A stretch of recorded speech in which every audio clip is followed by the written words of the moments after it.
Hello दोस्तों, स्वागत है आप सभी का आपका अपना चैनल इस क्लासेज में।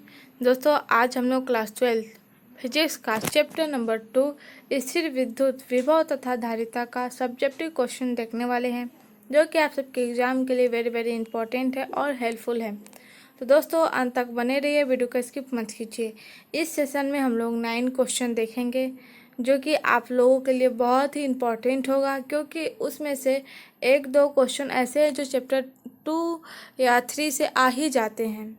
तो सबको लेकर के चलना है, तो अंत तक बने रहिए। आप लोगों से रिक्वेस्ट है कि आप लोगों ने अभी तक हमारे चैनल सब्सक्राइब नहीं किया है तो प्लीज़ वीडियो को लाइक करें, चैनल को सब्सक्राइब करें और बेल आइकन को दबा दें, ताकि जितना भी अपडेट्स हो सबसे पहले आपके पास पहुंचे। अगर आप लोगों ने इससे पहले का वीडियो नहीं देखा है तो डिस्क्रिप्शन में उन सभी का प्लेलिस्ट दिया गया है, वहाँ से आप लोग देख सकते हैं। चलिए इस सेशन को शुरू करते हैं। तो हमारा फर्स्ट क्वेश्चन है, किसी बिंदु पर विद्युत विभव तथा तीव्रता में अंतर स्पष्ट करना है। तो किसी बिंदु पर विभव और तीव्रता में अंतर बताना है। तो आइए देखते हैं। तो यहाँ पे विभव और विद्युत है और इन दोनों में हम लोग को अंतर बताना है। तो यहाँ पे फर्स्ट यहाँ पे जो अंतर होगा विभव का, वो हो जाएगा विद्युत क्षेत्र में किसी बिंदु पर विभव वह कार्य है जो एकांक धनावेश यानी यूनिट जो धनावेश होगा पॉजिटिव जो होगा वो अनंतर में उस बिंदु तक लाने में करना पड़ता है। ये किस में होगा? ये विभव में होगा। लेकिन यहाँ पे दूसरा दिया हुआ है, किसी विद्युत क्षेत्र में किसी बिंदु पर तीव्रता का वह बल है। तीव्रता यहाँ पे आ गया है तो कन्फ्यूजन नहीं होना है। तीव्रता वह बल है जो उस बिंदु पर रखे एकांक धनावेश पर लगता है। जबकि विभव में बोला गया है कि विद्युत क्षेत्र में किसी बिंदु पर विभव है वह कार्य है यानी जो काम करता है, जो एकांक धनावेश को अनंतर में उस बिंदु पर लाने में करना पड़ता है। ये कौन करता है? विद्युत विभव। और जो तीव्रता का हो जाएगा वह हो जाएगा विद्युत क्षेत्र में किसी बिंदु पर तीव्रता का वह बल है जो उस बिंदु पर रखे एकांक धनावेश पर लगता है। यह तीव्रता का कार्य हो जाएगा। दूसरा जो हो जाएगा इसका अंतर, विभव हो जाएगा यह एक अदिश राशि है। विभव अदिश राशि और तीव्रता एक सदिश राशि है। कंफ्यूजन नहीं होना है। जो विभव है वह अदिश राशि है, विभव यहाँ पे दिया हुआ है ना, तो ये जो विभव है वह अदिश राशि और तीव्रता जो है वह सदिश राशि है। विभव का मात्रक जो हो जाता है वह बोल्ट हो जाता है। याद रखिएगा, विभव का जो मात्रक होता है वह हमेशा बोल्ट होता है, लेकिन तीव्रता का जो मात्रक होता है न्यूटन प्रति कूलम्ब होता है। तीव्रता का जो मात्रक होता है न्यूटन प्रति कूलम्ब होता है। और चौथा जो हो जाएगा अंतर, वह हो जाएगा किसी बिंदु पर विभव का जो अंतर होगा वह हो जाएगा किसी बिंदु पर विद्युत तीव्रता का आरेख समाकलन विभव के बराबर होती है, अर्थात v बराबर विभव का जो मात्रक सिंबल हो जाएगा वह हो जाएगा v। तो v बराबर हो जाएगा समाकलन माइनस समाकलन EDX, जो कि यहाँ पे दिया हुआ है, देख लीजिए। EDX हो जाएगा किसका? विभव का समाकलन। तो इसका जो हो जाएगा लास्ट वाला अंतर हो जाएगा विभव का, वह हो जाएगा किसी बिंदु पर विद्युत तीव्रता का आरेख समाकलन विभव के बराबर होती है। जो समाकलन होता है वह विभव के बराबर होती है। और इसका तीव्रता का हो जाएगा किसी बिंदु पर ऋणात्मक विभव प्रवणता विद्युत तीव्रता के बराबर होती है, जिसका हो जाएगा E बराबर माइनस dV/dx। ये हो जाएगा। बहुत सारे क्वेश्चन हैं जिसमें ये फार्मूला का यूज होता है और इसका भी होता है समाकलन वाले फार्मूले में, और तीव्रता वाले फार्मूले में इसका यूज होता है। तो तीव्रता का जो लास्ट अंतर हो जाएगा वो हो जाएगा किसी बिंदु पर ऋणात्मक विभव प्रवणता विद्युत तीव्रता के बराबर होती है, और विभव जो हो जाएगा वह समाकलन विभव के बराबर होता है। तो इस क्वेश्चन का सॉल्व हो चुका है। तो बढ़ते हैं आगे। क्वेश्चन नंबर 2 है, लंबे आवेशित बेलनाकार चालक के कारण, लंबा जो बेलनाकार होता है आवेशित, जिसमें आवेश होता है, उसमें बेलनाकार चालक के कारण किसी बिंदु पर विद्युतीय तीव्रता का व्यंजक प्राप्त करें। तो आइए देखते हैं। माना कि R त्रिज्या के AB एक लंब तथा एक समान आवेशित है। जो माना कि आर जो त्रिज्या है, यहाँ पे फिगर में देख रहे होंगे आप, ये जो आर है वह एक त्रिज्या है ए बी, ए और बी इस दिशा में है। तो ए बी एक लंबाई है, ये लंबाई बता रहा है और एक समान आवेशित बेलन है। यहाँ पे ये सब जो ये जो दिया हुआ है ये एक समान बेलन है जिसमें एकांक लंबाई में प्लस क्यू आवेश है। यहाँ पे जो दिया हुआ है एकांक लंबाई में प्लस क्यू आवेश दिया हुआ है। बेलन के अक्ष से आर दूरी पर, बेलन के अक्ष से जो आर दूरी बताया जा रहा है यहाँ पे ये स्थिर P है। यहाँ पे दिया हुआ है P, यहाँ पे एक P एक बिंदु दिया हुआ है, ऐसे यहाँ पे जो जाएगा और यहाँ पे ये लंबाई है तो ये बिंदु हो गया। तो यहाँ पे P है एक R दूरी पर, यहाँ से R जा रहा और यहाँ पे ये बिंदु हो गया और यहाँ पे एक P बिंदु है जिस पर विद्युतीय तीव्रता E का मान ज्ञात करना है। यहाँ पे जो दिया हुआ है इसके नीचे जस्ट ये E है, इसका विद्युतीय मान मतलब विद्युतीय तीव्रता E का मान ज्ञात करना है। तो आइए देखते हैं, यहाँ पे दिया हुआ है फिर माना कि एक लंबाई में सी डी ई जी एक बेलन है। सी डी ई जी, यहाँ पे जो C है, E है और D और G ये चारों है जो एक क्या है, एक बेलन है जिसमें त्रिज्या R है जो आवेशित बेलन 4B के समकक्षीय है। चार कोना का हो जाएगा 4B तथा P बिंदु से गुजरती है, वो सब जो है वह P बिंदु से गुजरती है। इस बेलन की सतह पर अक्ष के लंबवत है।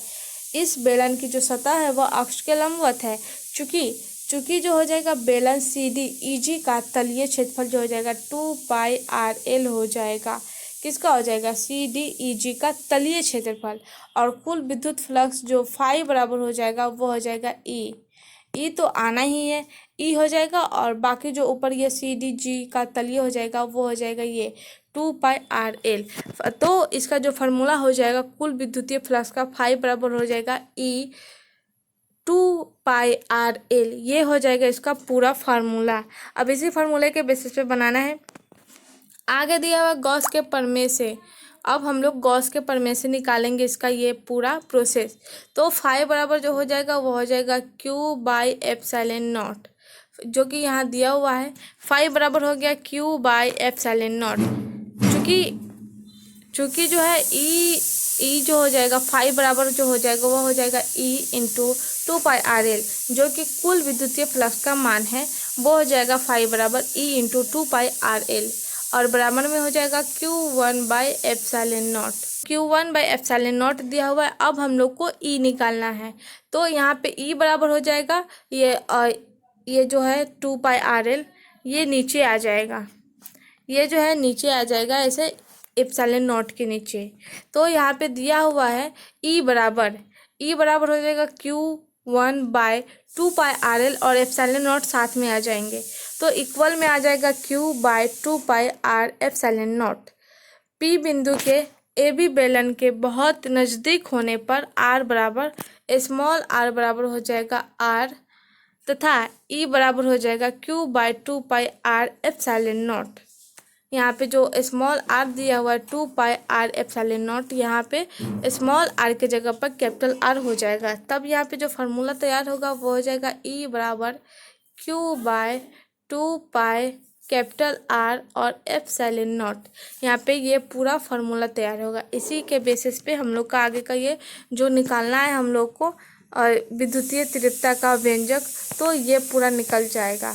तो आगे दिया हुआ है आवेश का तलीय घनत्व, तलीय घनत्व हो जाएगा बराबर में आ जाएगा सिग्मा की स्थिति में जो हो जाएगा वो हो जाएगा Q बराबर 2πR सिग्मा।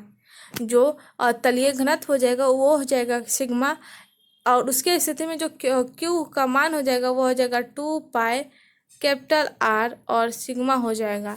तो E का जो मान हो जाएगा Q बराबर, यहाँ पे जो फार्मूला निकला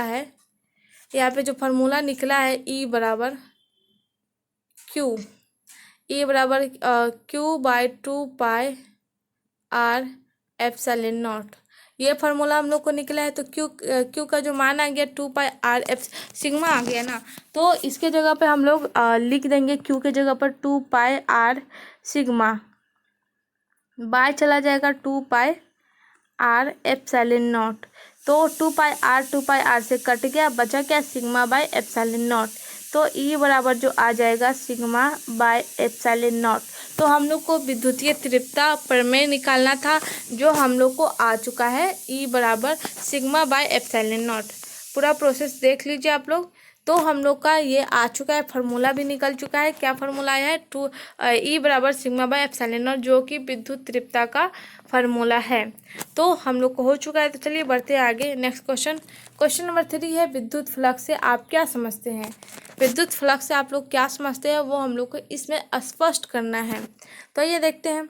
विद्युत फ्लक्स विद्युत क्षेत्र में स्थित किसी पृष्ठ के लंबवत, विद्युत क्षेत्र में स्थित किसी पृष्ठ के लंबवत यानी लंबा दिशा से गुजरने वाली कुल विद्युत बल रेखाओं की संरचना फ्लक्स पृष्ठ से संबंध विद्युत फ्लक्स कहते हैं।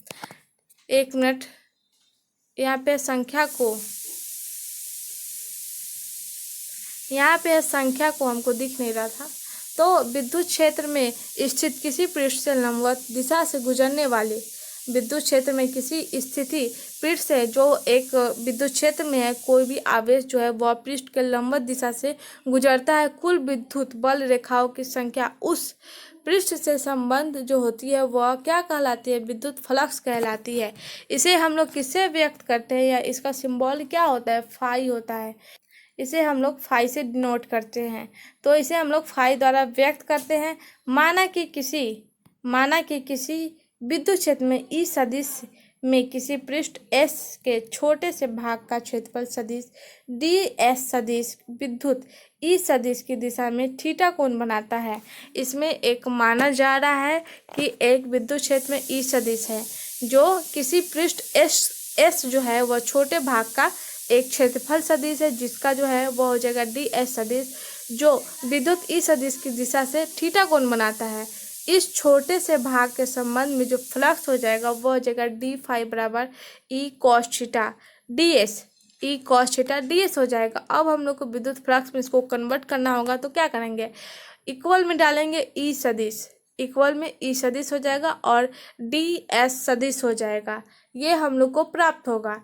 अतः संपूर्ण पृष्ठ के संबंध विद्युत फ्लक्स फाई बराबर जो हो जाएगा समाकलन करेंगे तो ई सदिश और डी सदिश जो है वह समाकलन के अंदर आ जाएगा। तो ये हो जाएगा संपूर्ण पृष्ठ से संबंध विद्युत फ्लक्स फाई बराबर समाकलन ई सदिश डी सदिश है। और यहाँ पे इम्पोर्टेंट ये लाइन है, विद्युत फ्लक्स का SI मात्रक जो होता है newton metre square by coulomb होता है। ये बोर्ड एग्जाम में पूछे ही जाते हैं, MCQ में पूछे तो, या फिर आप लोगों को सब्जेक्टिव क्वेश्चन में तो दोनों में अनिवार्य है ये कि विद्युत फ्लक्स का SI मात्रक क्या होता है। और SI मात्रक वाले क्वेश्चन MCQ में आते ही आते हैं, तो याद करते रहना है आप लोग को। तो विद्युत फ्लक्स का SI मात्रक जो होता है वो newton metre square by coulomb हो जाएगा।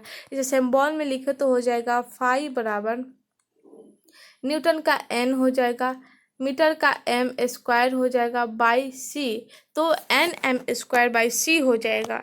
तो आप लोग को कन्फ्यूजन में नहीं रहना है। तो क्वेश्चन नंबर 3 सॉल्व हो चुके हैं। विद्युत फ्लक्स से आप क्या समझते हैं, हम लोगों ने बता दिए हैं कि विद्युत फ्लक्स वह है जो विद्युत क्षेत्र में स्थित किसी पृष्ठ से लंबवत दिशा में गुजरती है, और जब गुजरती है तो कुल विद्युत आवेश रेखाओं की उस संख्या पृष्ठ से संबंध होती है, जिसे हम लोग विद्युत फ्लक्स कहते हैं, और इसे हम लोग फाई से व्यक्त करते हैं। और इसका जो मात्रक होता है वो होता है newton metre square by coulomb होता है। अगर एग्जाम्पल में अगर देना हो तो मान ले कि विद्युत क्षेत्र ई सदिश है और उसका जो पृष्ठ है वह S है, जो कि छोटे भाग में लिया गया है। उसका क्षेत्रफल सदिश जो हो जाएगा वो हो जाएगा डी सदिश, और विद्युत जो हो जाएगा वो ई सदिश की दिशा में क्या हो जाएगा, थीटा कोण बनाता है। तो इसमें जो फ्लक्स आ जाएगा डी फाई बराबर इसका हो जाएगा ई सदिश डॉट डी सदिश प्राप्त हो जाएगा। और इसके संबंध में अगर फाई में निकालना है, मतलब समाकलन में निकालना है, तो आ जाएगा फाई बराबर समाकलन ई सदिश डॉट डी एस सदिश। तो हम लोग को यही बताना था कि विद्युत फ्लक्स से आप क्या समझते हैं। तो बढ़ते हैं आगे। क्वेश्चन नंबर 4 है विद्युत विभवांतर तथा विद्युत विभव क्या है। तो हम लोग को इन दोनों के बारे में बताना है। तो आइए देखते हैं। पहले हम लोग विद्युत विभवांतर के बारे में जानेंगे। विद्युत क्षेत्र में एकांक धनावेश विद्युत क्षेत्र में एकांक धनावेश, जो धनावेश अकेला होता है उसको एकांक धनावेश कहते हैं, या फिर यूनिट पॉजिटिव भी बोला जाता है इंग्लिश में।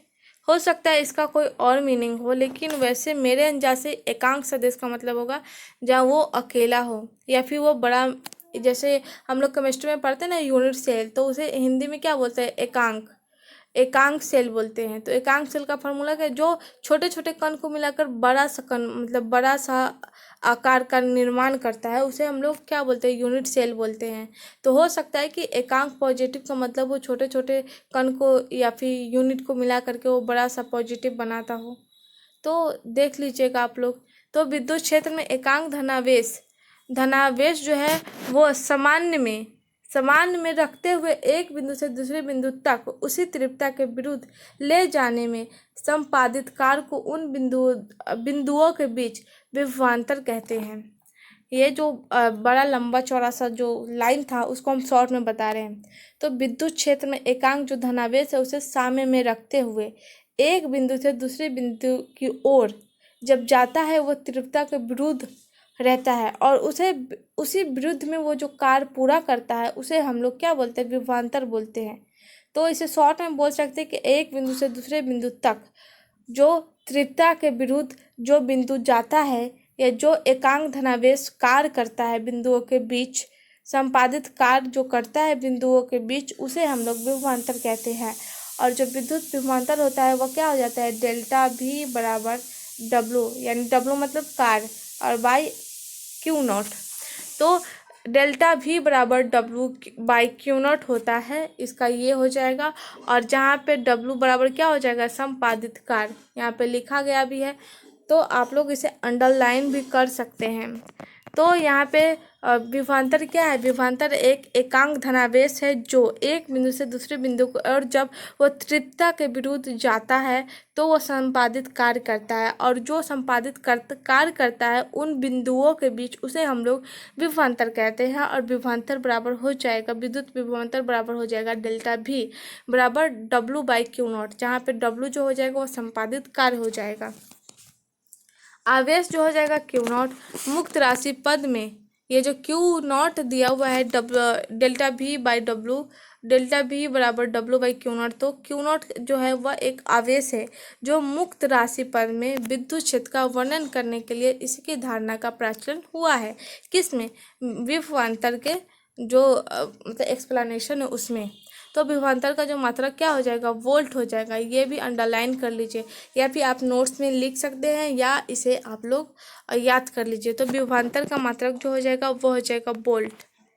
तो आगे अब हम लोग विद्युत विभव का जानेंगे कि विद्युत विभव है क्या। तो विद्युत क्षेत्र में किसी बिंदु पर, विद्युत क्षेत्र में किसी बिंदु पर अनंत, यानी जिसका कोई सीमा नहीं है, तो अनंत से एकांक धनावेश को लाने में संपादित कार्य को उन बिंदु पर विद्युत विभव कहते हैं। इसे शॉर्ट में बोल सकते हैं कि विद्युत क्षेत्र में वह एक बिंदु है, या फिर ऐसे भी बोल सकते हैं किसी बिंदु पर अनंत से एकांक क्षेत्र को लाने में जो कार्य किया जाता है, जो संपादित कार्य किया जाता है, उसे हम लोग विद्युत विभव कहते हैं। या फिर यहाँ पे जो लिखा हुआ है वो भी शॉर्ट में ही है कि विद्युत क्षेत्र में किसी बिंदु पर अनंत से एकांक धनावेश को लाने में संपादित कार्य को उन बिंदु पर जो कहा जा सकता है उसे हम लोग विद्युत विभव कहते हैं। क्योंकि विद्युत क्षेत्र में किसी बिंदु पर निरपेक्ष विभव के लिए किसी बिंदु के निर्देशक या मात्रक बिंदु माना जाता है। क्योंकि इसमें कहा गया है कि जो विद्युत क्षेत्र होता है वह किसी बिंदु पर निरपेक्ष विभव के लिए, उसमें निरपेक्ष विभव के लिए क्या करना होता है, बिंदु को निर्देश या मानक बिंदु माना जाता है।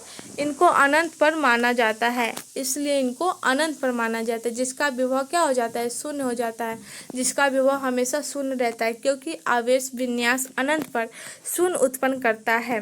ये जो आवेश है वह विन्यास पर अनंत पर जाकर के क्या करता है, शून्य उत्पन्न करता है। अतः बिंदु ए के अनंत होने पर बिंदु बी पर विभव जो हो जाएगा वह बी बराबर हो जाएगा डब्लू बाई क्यू नॉट। ये फार्मूला थोड़ी देर पहले विभवांतर में देखे थे। तो विभवांतर क्या है, विभव में जो अंतर होता है उसे विभवांतर कहते हैं। तो यहाँ पे विभव दिया गया है, तो अनंत से एकांक धनावेश को संपादित कार्य का जो बिंदु प्राप्त होता है उसे हम लोग बिंदु विद्युत विभव कहते हैं। तो यहाँ पे जो फॉर्मूला है V बराबर W/Q0 हो जाएगा, और विभव का जो मात्रक हो जाएगा जूल/कूलम। जूल/कूलम क्या हो जाएगा, वोल्ट होता है। विभव का मात्रक भी होता है जूल/कूलम बराबर में वोल्ट होता है, यहाँ पे लिखा गया है। तो इन दोनों का फॉर्मूला जो आ जाएगा डेल्टा V बराबर W/Q0, और यहाँ पे जो प्राप्त हुआ है V बराबर W/Q0 ये प्राप्त हुआ है। तो आप लोग को समझ में आ गया होगा कि बिंदु विद्युत विभवांतर तथा विद्युत विभव है क्या। तो बढ़ते हैं आगे। क्वेश्चन नंबर 5 है, संधारित्र क्या है, इसकी धारिता से आप क्या समझते हैं। तो संधारित्र पहले मालूम करना है, फिर धारिता से क्या होता है वो पता करना है। तो संधारित्र है क्या, यह वैसी अवस्था है या वैसी व्यवस्था है जिसमें विद्युत ऊर्जा को संचालित किया जाता है। जो ऊर्जा विद्युत होती है उसका जो ऊर्जा होती है उसे संचालित किया जाता है, जिससे उसके आकार या क्षेत्रफल में परिवर्तन के बिना ही उसकी धारिता घटाई या बढ़ाई जा सकती है। संधारित्र क्या है, एक ऐसी व्यवस्था है जो विद्युत ऊर्जा को संचालित किया जाता है, जिससे उसके जो आकार होता है या क्षेत्रफल में परिवर्तन के बिना ही धारिता को घटाया या बढ़ाया जा सकता है, उसे हम लोग संधारित्र कहते हैं। आप समझ में आया संधारित्र किसे कहते हैं। धारिता को घटाया बढ़ाया जा सकता है किसके बिना, उसके आकार और क्षेत्रफल के बिना। किसके आकार और क्षेत्रफल के बिना, विद्युत ऊर्जा के आकार और क्षेत्रफल के बिना धारिता घटाया या बढ़ाया जा सकता है। तो अब आइए हम लोग देखते हैं धारिता क्या है। तो धारिता वह है किसी चालक की धारिता आवेश का वह परिमाण होता है जो उसके विभव को इकाई में बढ़ा देता है, उसे हम लोग धारिता कहते हैं। धारिता है क्या, किसी चालक की धारिता जो आवेश है वह एक परिमाण है जो उसके विभव को इकाई से बढ़ा देता है, विभव को इकाई से बढ़ा देता है, वो धारिता है।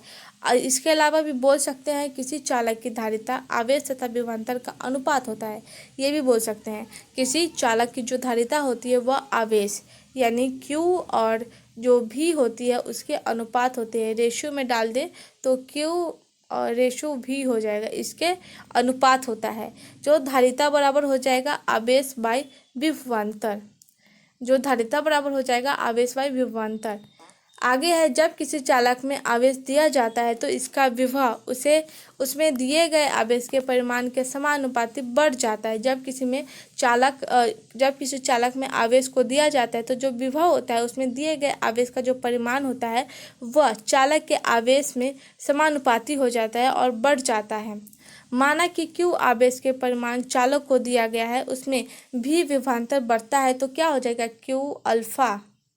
Q अल्फा भी हो जाएगा। किसका हो जाएगा, ये हो जाएगा Q आवेश के परिमाण चालक को दिया है तो उसमें जो हो जाएगा बढ़ेगा तो वो हो जाएगा Q अल्फा भी, और या उसे हम अल्फा हटाएंगे तो Q बराबर C भी। C क्या है, संधारित्र का एक सिंबल है, जो संधारित्र के जगह पर हम लोग C लिखते हैं। और V क्या है, V एक विभव या फिर वोल्ट का एक सिंबल है जहाँ पे हम लोग लिख सकते हैं Q एक आवेश है। तब यहाँ पे देख लीजिए तो ये फार्मूला आ जाएगा Q बराबर C भी। अब यहाँ पे जहाँ पे C एक चालक का स्थिरांक है, यहाँ पे C क्या दिया गया है, एक चालक का स्थिरांक दिया गया है। यहाँ पे संधारित्र के लिए यूज नहीं है, एक चालक का स्थिरांक के लिए यूज है, जो आकार रूप तथा घिरे हुए मध्य पर निर्भर करता है। जो आकार और रूप और घिरे हुए मध्य पर निर्भर करता है कौन, एक C, जो क्या है एक चालक का स्थिरांक है तथा चालक की धारिता कहलाता है। ये जो C है वह एक चालक की धारिता कहलाता है। चूंकि C बराबर क्या हो जाएगा, Q/V। यहाँ पे Q बराबर C भी है, अगर इसको हम C को अगर ले करके बनाना है तो C बराबर हो जाएगा Q, बाई में चला जाएगा V। तो ये हो जाएगा धारिता का मात्रक फैराडे है। धारिता का जो मात्रक होता है वह फैराडे होता है, और एक फैराडे बराबर कितना होता है, 96,500 हो जाता है एक फैराडे बराबर। तो याद रखिएगा, तो एक फैराडे बराबर हो जाएगा कूलम/वोल्ट होता है, जहाँ एक बड़ा मात्रक है। एक फैराडे जो है वह एक बड़ा मात्रक है।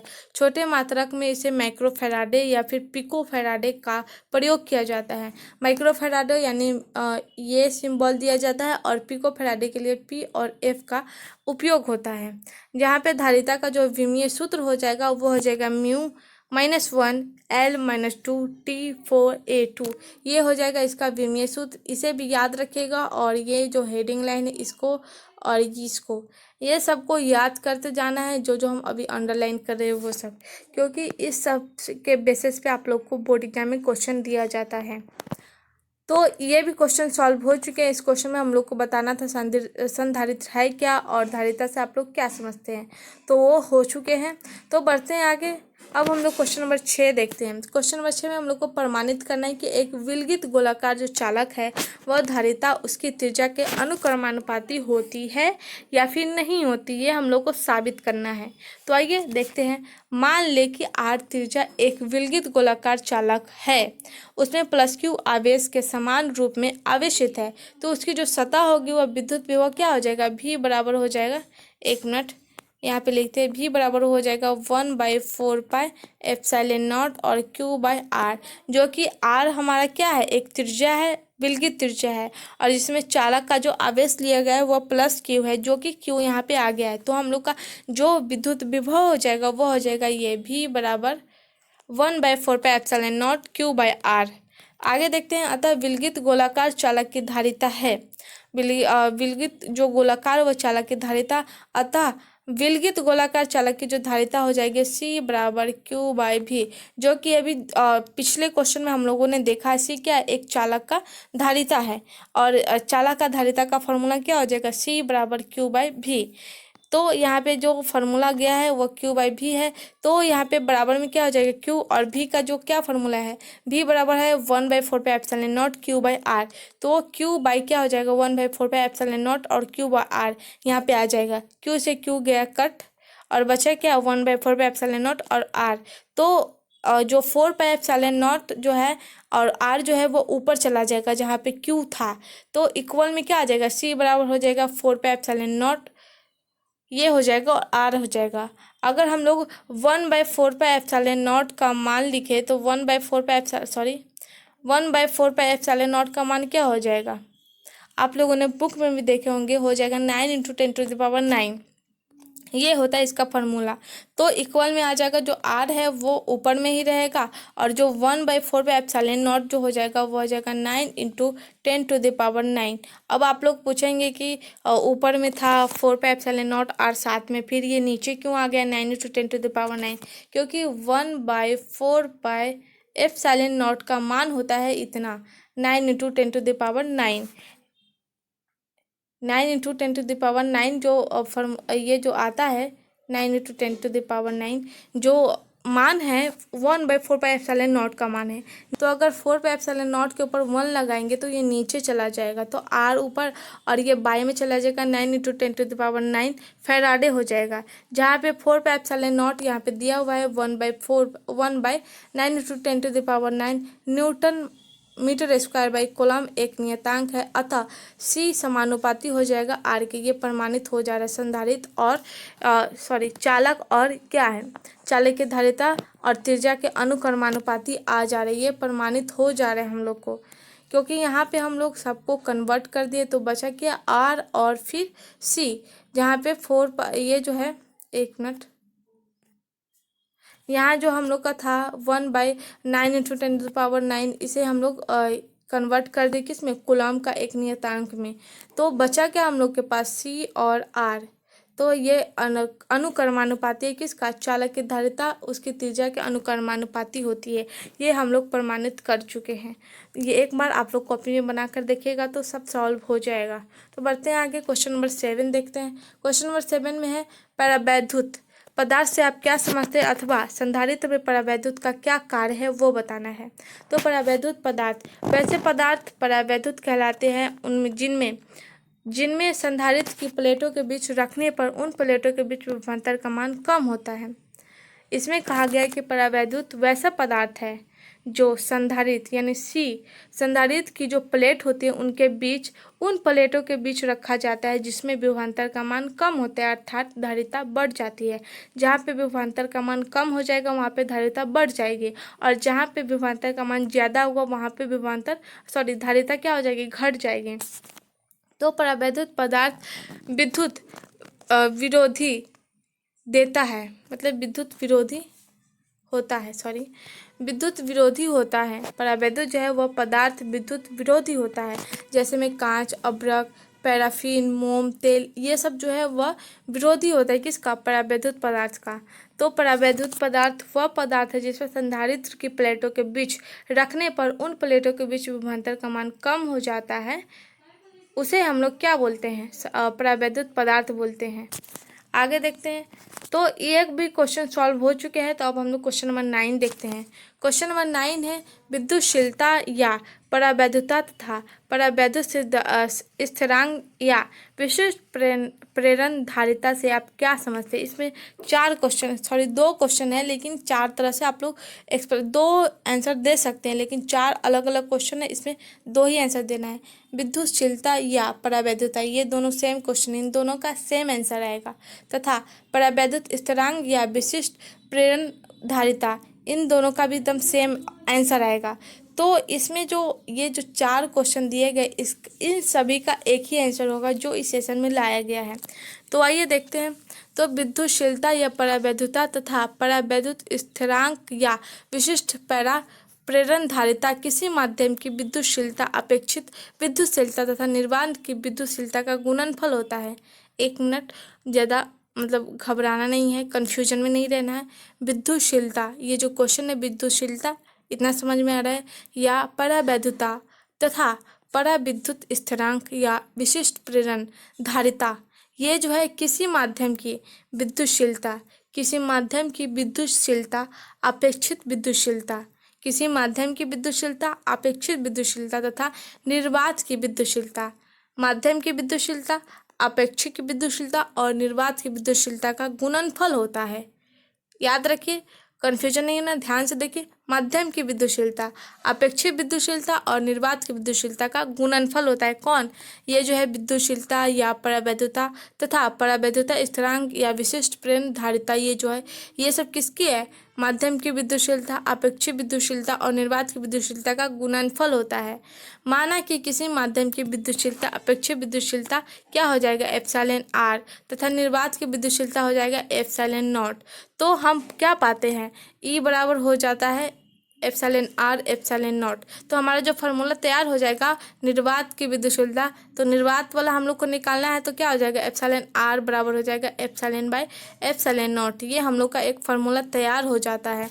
तो हम लोग को यही देखना था। आगे है माध्यम या निर्वात की विद्युतशीलता का मात्रक जो हो जाता है वो हो जाता है newton metre square by coulomb square. किसका? माध्यम या निर्वात का विद्युतशीलता का मात्रक होता है। ध्यान से देखिए, माध्यम या निर्वात की विद्युतशीलता का जो मात्रक होता है newton metre square by coulomb square हो जाता है। किंतु अपेक्षित विद्युतशीलता का कोई मात्रक नहीं होता। अपेक्षित जो विद्युतशीलता होती है उसका कोई भी मात्रक नहीं होता है।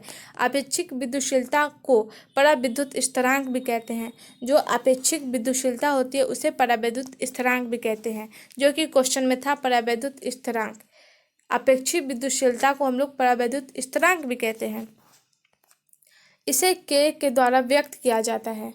अपेक्षित विद्युतशीलता और परावैद्युतशीलता स्थिरांक जो है वो दोनों सेम है। इसे हम लोग किससे डिनोट करते हैं? के से। इसलिए परावैद्युत स्थिरांक के भी कोई मात्रक नहीं होता है। के का भी कोई मात्रक नहीं होता है।